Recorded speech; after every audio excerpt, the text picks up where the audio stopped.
Do you have any control over your glucose levels? Are there tools you can use to make your A1C move downward instead of upward? The answer to both these questions is a big fat yes.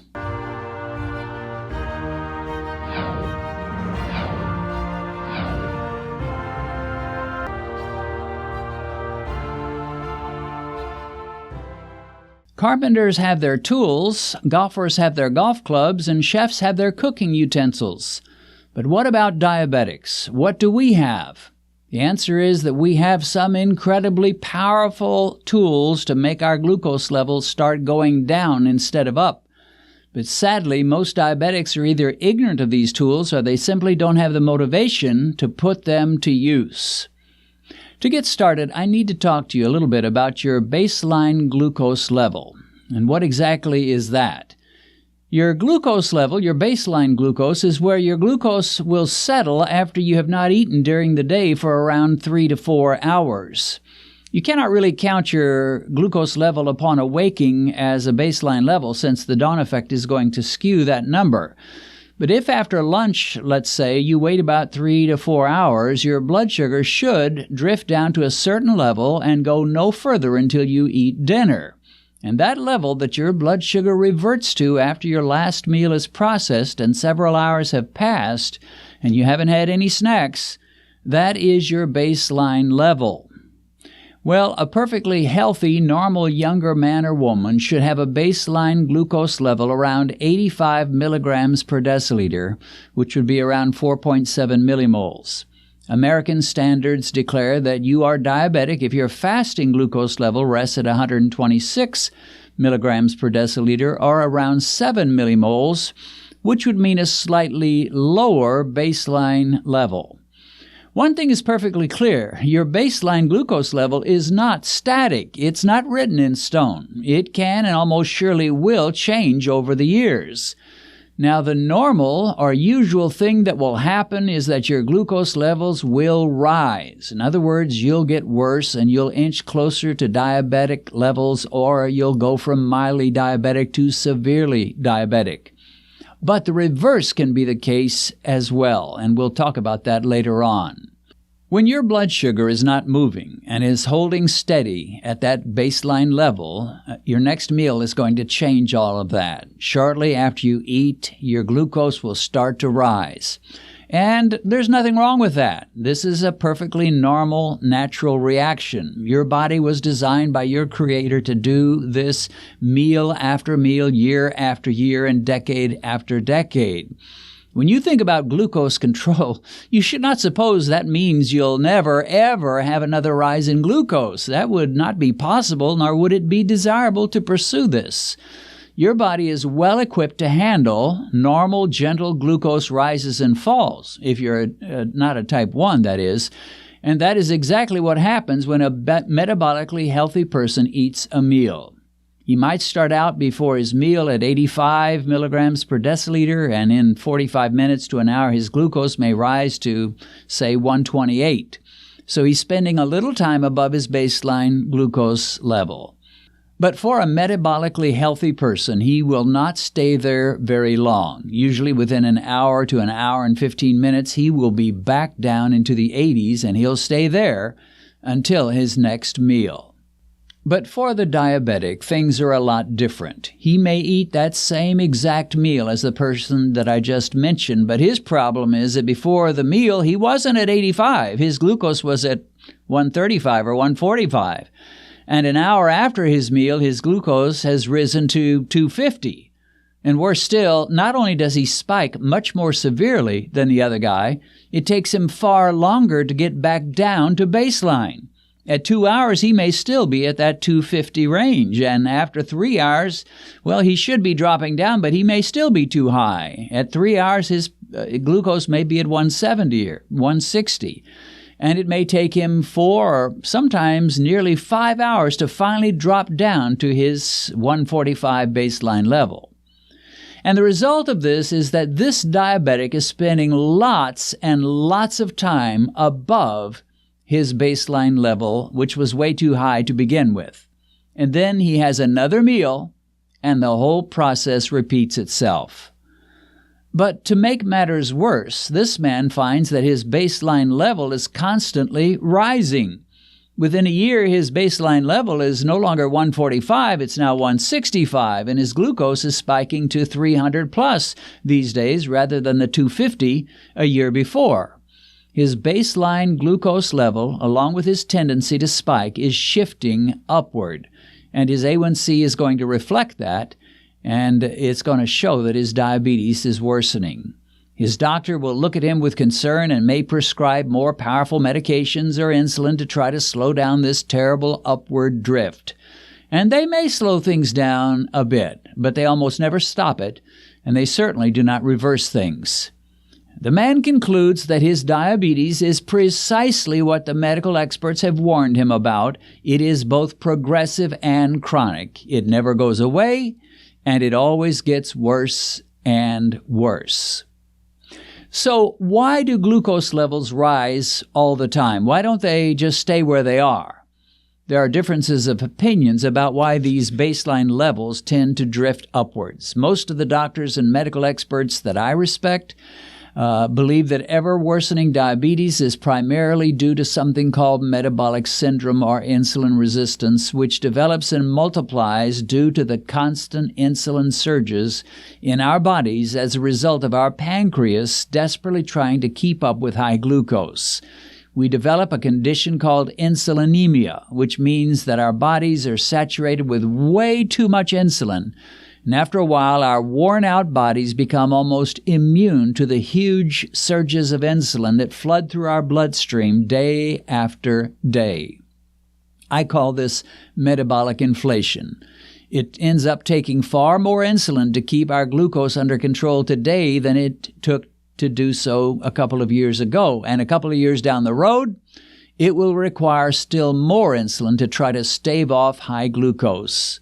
And eventually we will suffer a metabolic breakdown, and then our blood sugar will shoot through the roof.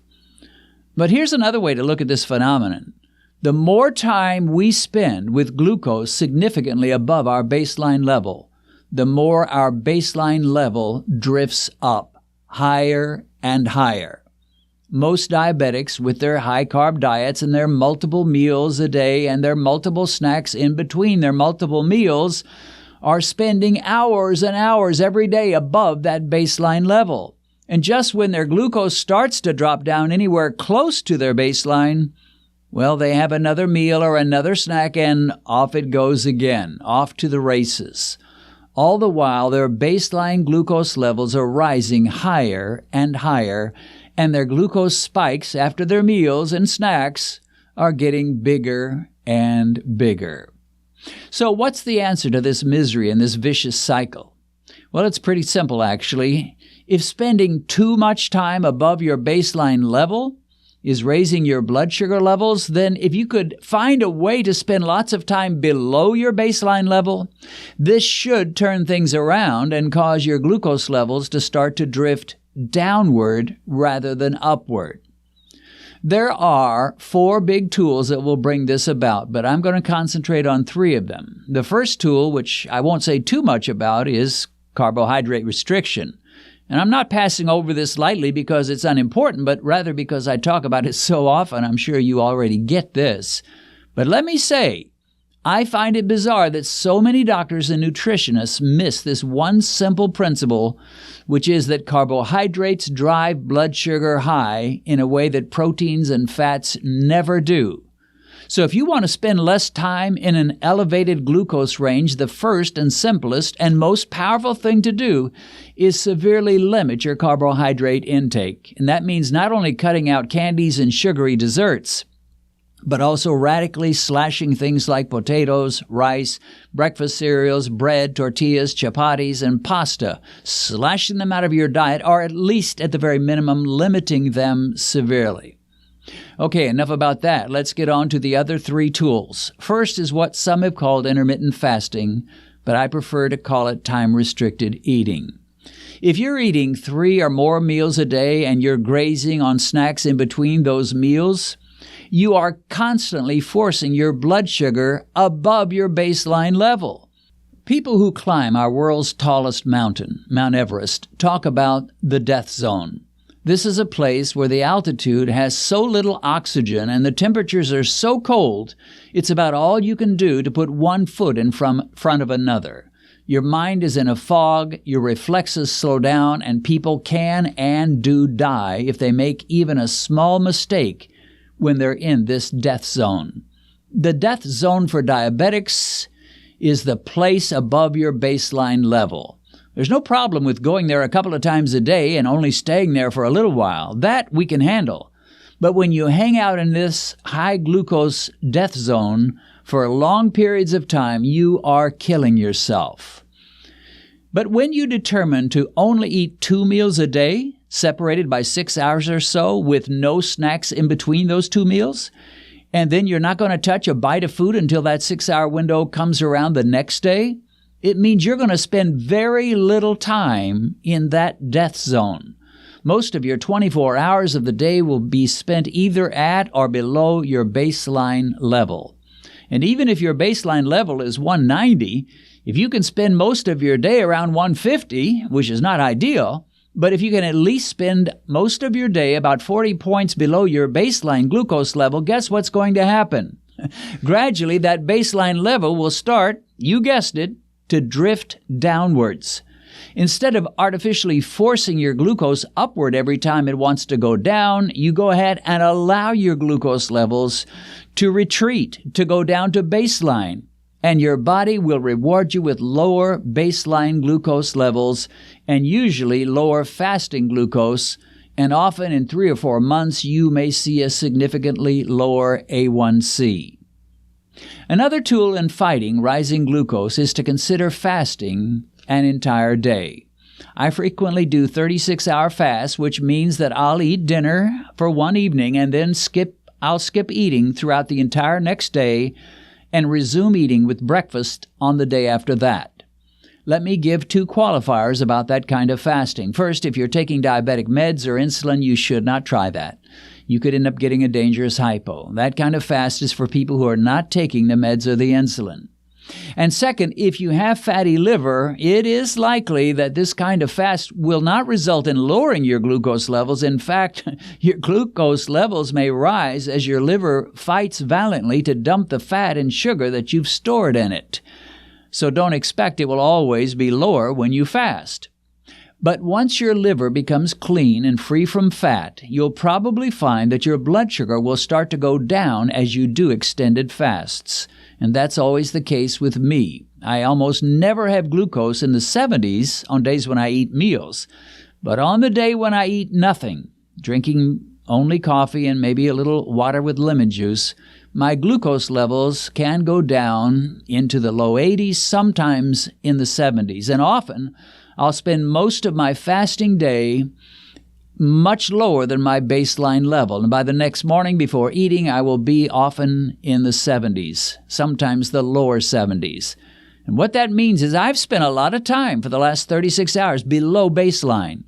And I find that even when I begin to eat again, my glucose levels and my fasting glucose are lower than they were before I started that fast. It seems like these 36-hour fasts sort of reset my metabolic syndrome and slightly reduce my normal glucose levels. After some days, my levels often will start to slowly rise, but when I do another 36-hour fast, they go back down and I experience that reset once again. For me, these 36-hour fasts have made a major difference in improving my fasting glucose and my A1C. Spending serious time under your baseline really pays off. A third tool in bringing that baseline level down, which is especially useful for those who do not feel they can fast an entire day, is to have a carnivore day, a day where they eat, but they eat only animal products that are essentially zero carb or very little carbs. If you're a meat eater, you can eat beef, chicken, pork, or fish, along with perhaps several eggs throughout the day. If you're a vegetarian, but you allow yourself to eat eggs and dairy, you can eat eggs and cheese. Now, that may not sound like your idea of a great menu, but you can manage it for one day. And by eating something close to zero-carb meals for an entire day, you should spend that day with lower glucose levels, lower than your baseline, which again will drag that baseline level lower and kind of reset your metabolic system. Remember, your goal is not to absolutely stay under your baseline glucose level all the time.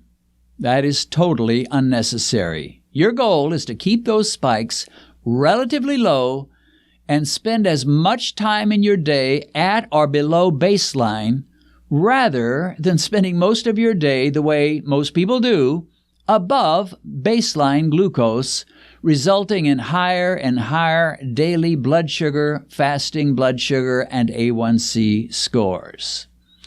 Now, people argue about whether diabetes can truly be reversed. Many will say, once a diabetic, always a diabetic, regardless of how good your numbers are. But the truth is this, you can definitely reverse your baseline glucose levels. I hear from people every day that have done just that. I mean, thousands of them. And they did it primarily by making dietary choices that kept them from spending most of their days with ridiculously high glucose levels. So please don't spend too much time in that death zone, my friend. Determine that if you do get up that way, you'll get back down as soon as possible and you'll stay down as long as possible. And you'll be surprised just how well and how fast your body responds in a very positive way. I want to announce an exciting new format that will be added to my Bible teaching channel, which goes by my name, Dennis Pollock. Most of my uploads have been on Mondays, where I post videos that I call Video Devos. These are short talks that focus on one particular Bible topic. And I'll continue to post these Video Devos on Mondays, but now I'm adding a new type of video that will be posted on Thursdays. These will involve Bible studies that Benedict and I will do at our dining room table. We'll be going through various books or sections of the Bible in a relatively short, easy-to-digest, user-friendly format. So catch the Video Devos on Mondays and the Bible studies with Ben and me on Thursdays. I believe you'll be blessed.